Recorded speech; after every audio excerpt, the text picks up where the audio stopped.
brought you by Silver Pumps and Motors.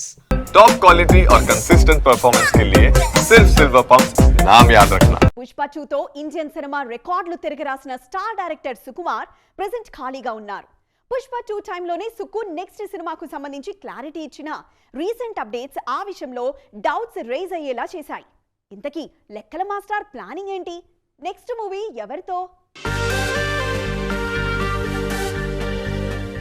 Mass commercial సినిమాతో pan India రికార్డులు తిరగరాయొచ్చని prove చేసిన దర్శకుడు సుకుమార్ పుష్ప 2తో బాహుబలి రికార్డ్స్ ని కూడా బద్దలు కొట్టిన లెక్కల మాస్టర్ నెక్స్ట్ మూవీ విషయంలో మాత్రం సస్పెన్స్ మెయింటైన్ చేస్తూ వచ్చారు. పుష్ప 2 షూటింగ్ టైంలోనే నెక్స్ట్ మూవీ రామ్ చరణ్ తో ఉంటుందని అనౌన్స్ చేశారు సుకుమార్. కానీ ఈ మధ్య చరణ్ లైనప్ మారుతుందన్న ప్రచారం జరిగింది.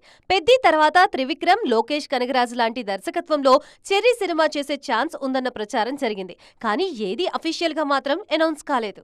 రీసెంట్ గా మీడియాతో మాట్లాడిన సుకుమార్ నెక్స్ట్ మూవీపై క్లారిటీ ఇచ్చారు. రామ్ చరణ్ తోనే సినిమా చేయబోతున్నట్లుగా కన్ఫర్మ్ చేశారు. ప్రెజెంట్ ఆ సినిమా స్క్రిప్ట్ పనులే జరుగుతున్నాయని, త్వరలోనే షూటింగ్ ఎప్పుడన్నది ప్రకటిస్తామన్నారు. RRR తర్వాత రామ్ చరణ్ గ్లోబల్ స్టార్ గా మారారన్న సుకుమార్ తాను చేయబోయే సినిమా కూడా ఆ స్థాయిలోనే ఉంటుందన్నారు. ప్రెజెంట్ సుకుమార్ శిష్యుడు బుచ్చిబాబు తెరకెక్కిస్తున్న పెద్ది వర్క్ లో బిజీగా ఉన్నారు చరణ్. ఆ సినిమా పూర్తయిన తర్వాత రంగస్థలం కాంబో రిపీట్ కానుంది.